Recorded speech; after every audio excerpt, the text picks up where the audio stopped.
I can see the marquee clear as day right now. Coming soon to theaters, the Ozzy Osbourne biopic, The Dirt 2, Electric Boogaloo. Good morning, metalheads of the internet, and welcome to a new episode of the Metal Meltdown.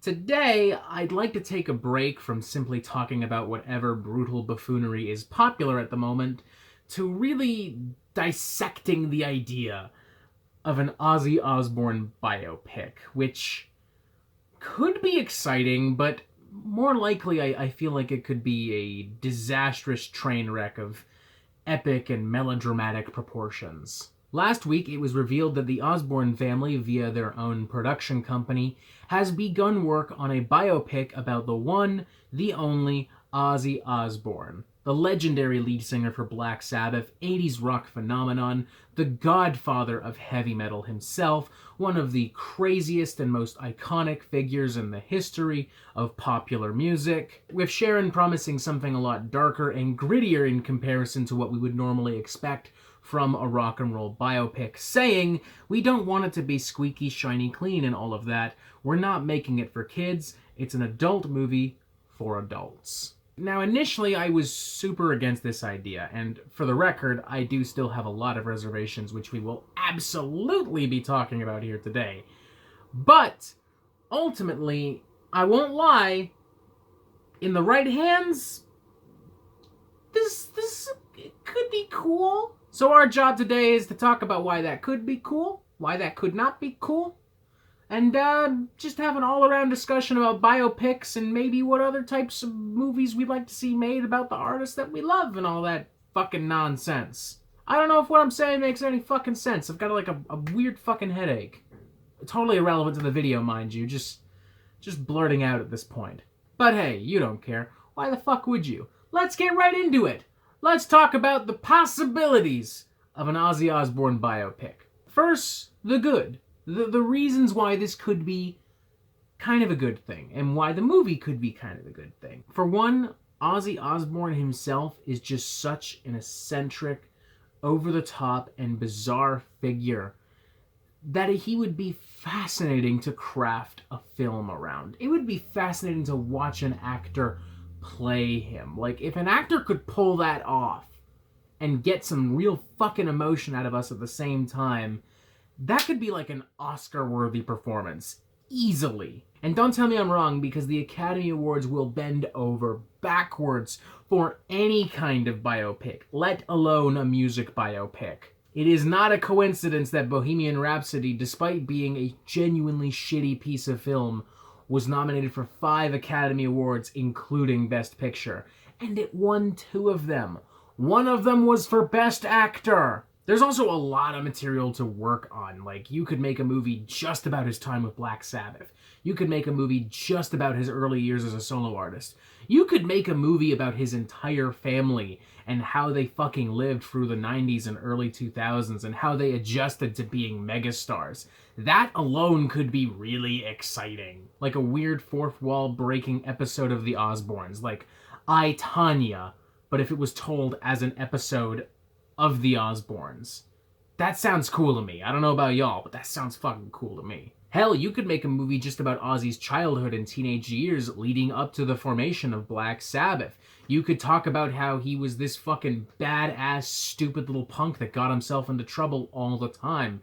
You could talk about how he grew up impoverished in a war-torn city, and how that background itself inspired so much of what he would come to do with Black Sabbath.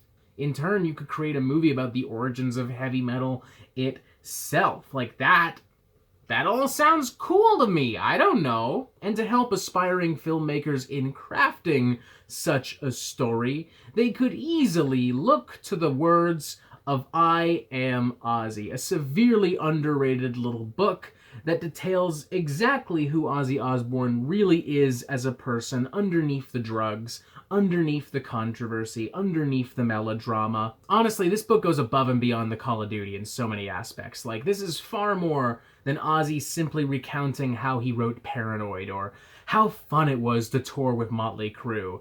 This is Ozzy telling you how difficult it was to juggle being a rock star, the rock star, and being a father, being a responsible adult. It delves into the incredibly complicated, dare I say, toxic relationships that he has with Sharon, with the rest of his family, with his bandmates, with people that have been a part of his solo band, with other music producers. It details his issues with mental health, his issues with drug abuse, with alcohol abuse, his struggles with getting old and realizing that he's not a young little fuck anymore that can do whatever he wants. His struggles with being in the limelight, being a reality TV star in the early 2000s. And despite that inherently depressing and heavy material, the book still has a really good sense of humor. It's actually quite cheeky and self-aware at times, which I really appreciate. Like, if I were a filmmaker and I was tasked with making an Ozzy film, I would look no further than this.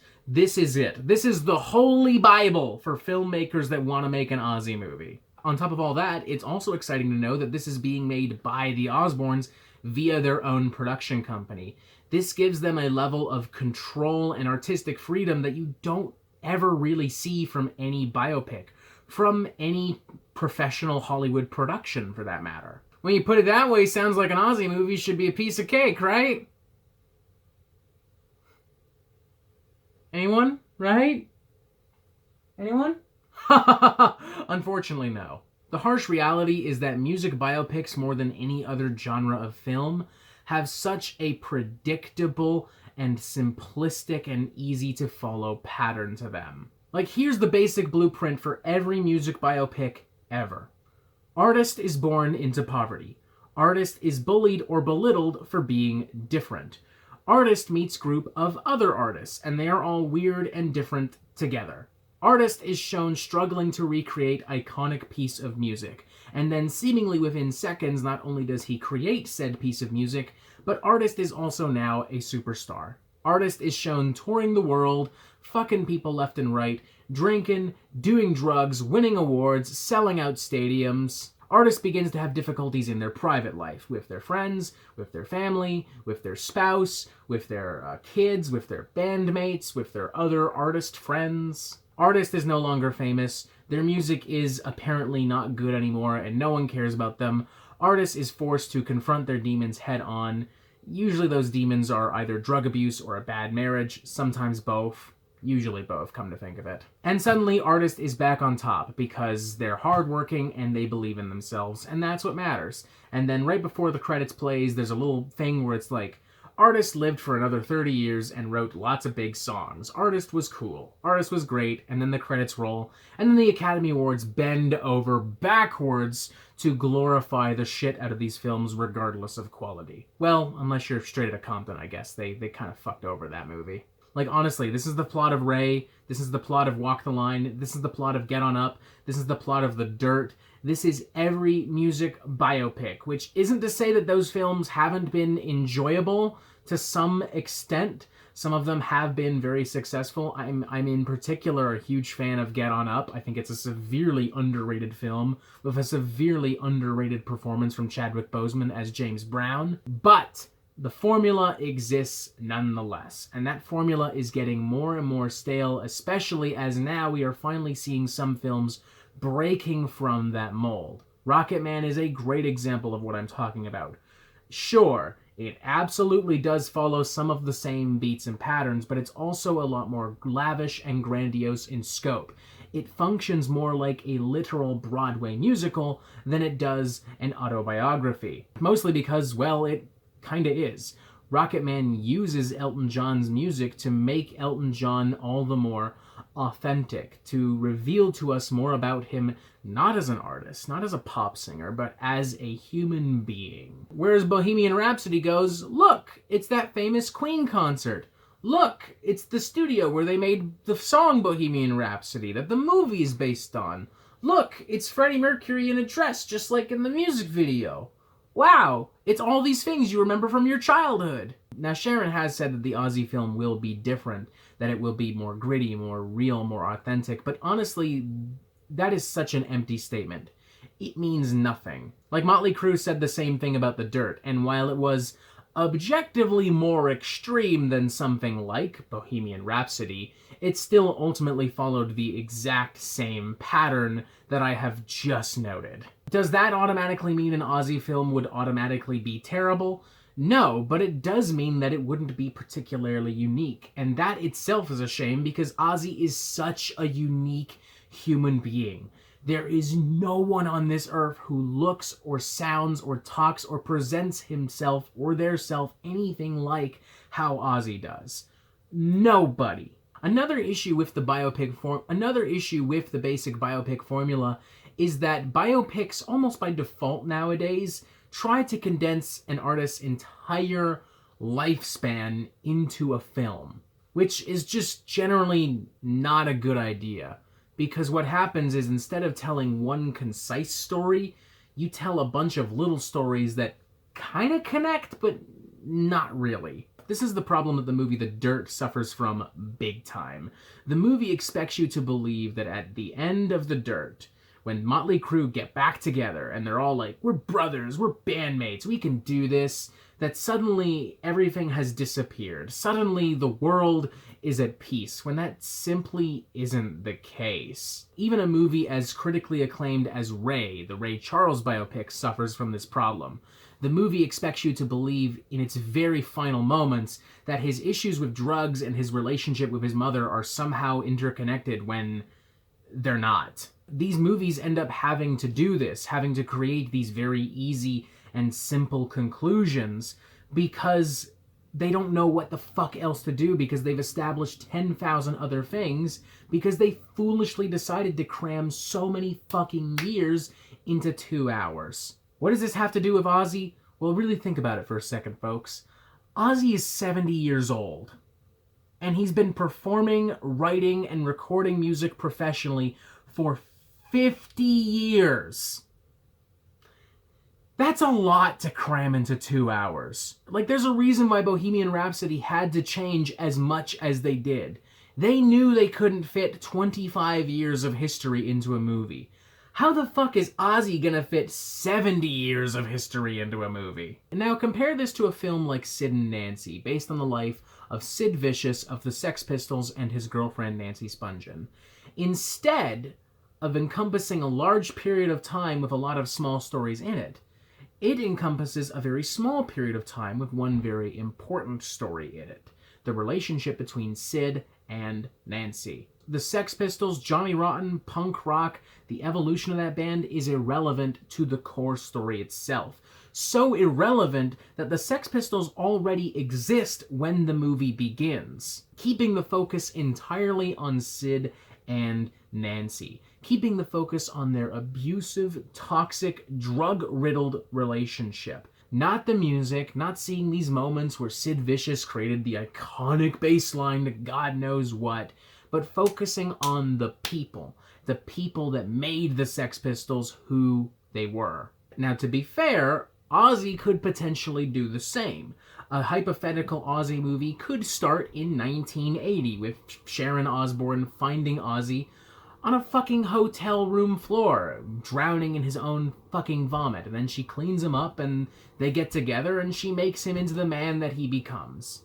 And I guess to Sharon's credit, it does sound like they're leaning in that direction. But here's the thing with that as well.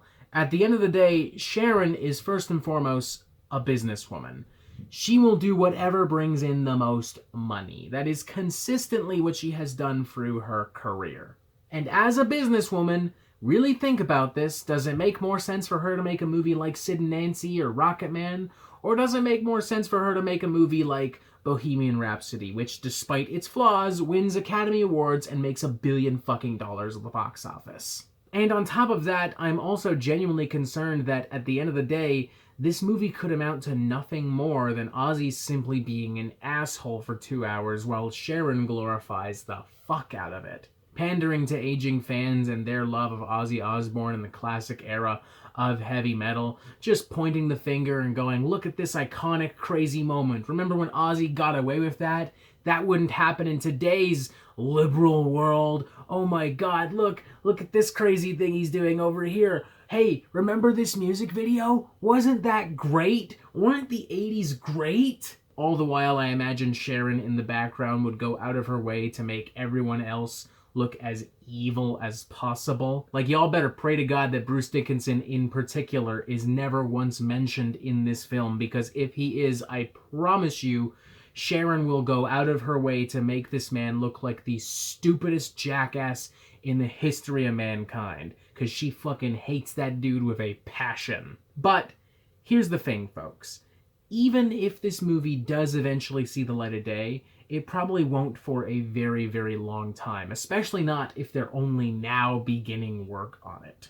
So with that in mind, a lot could change. And with that in mind, I decided to reach out to y'all via the community tab of this channel and ask you how you feel about a hypothetical Ozzy Osbourne film. Nina K says, I think it's really nice that he's working on something like that, and I'm down 100% to watch it. In general, I feel like music biopics can be weak and misleading, but if the band musician has their hand in it and gets to have some say in what happens in it, this can be avoided.